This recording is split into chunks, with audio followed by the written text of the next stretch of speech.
మాట్లాడేందుకు జీవీఎల్ నరసింహరావు గారు కూడా సైతం కూడా ఉన్నారు. వారిని అడిగి కూడా మరిన్ని వివరాలు తెలుసుకుందాం. సరే, ఎలా జరుపుతూ ఉన్నారు?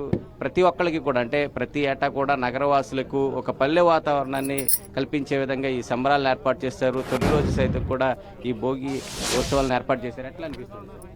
చాలా చక్కగా అందరూ ఆనందించే విధంగా ఇక్కడ సంక్రాంతి వేడుకలను ఏర్పాటు చేయటం జరిగింది. ఖచ్చితంగా విశాఖ వాసులందరూ వచ్చి ఇక్కడ ఆనందించాలని, ఈ భోగి అందరి జీవితాల్లో మార్పు తీసుకురావాలని, అందరి జీవితాల్లో మంచిని తీసుకురావాలని, సిరి సంపదలను తీసుకురావాలని భోగి మంటలు కూడా వేయటం జరిగింది.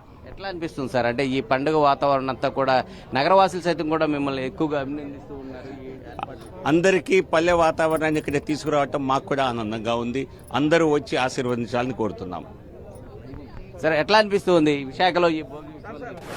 నిజంగా చెప్పాలంటే విశాఖపట్నం రావడమే మేము నిజంగా మా ఊర్లో మిస్ అయ్యాం పండగని అనేటువంటి ఒక ఇది ఉంది.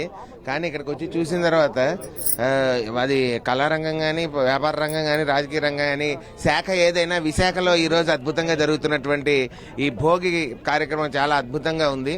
మరి భోగభాగ్యాలను అందరి జీవితాల్లో తీసుకురావాలని, ఈ సంక్రాంతి అందరికీ సుఖ సంతోషాలు కలిగించాలని మనస్ఫూర్తిగా మేము మా తరపు నుంచి కూడా కళాకారుల తరపు నుంచి కోరుకుంటూ అందరికీ హ్యాపీ భోగి. విశాఖ వ్యాప్తంగా సైతం కూడా ఇటు కళాకారులు అయితేనేమి కానీ, నగరవాసులు అయితేనేమి కానీ పెద్ద ఎత్తున చేరుకున్నారు.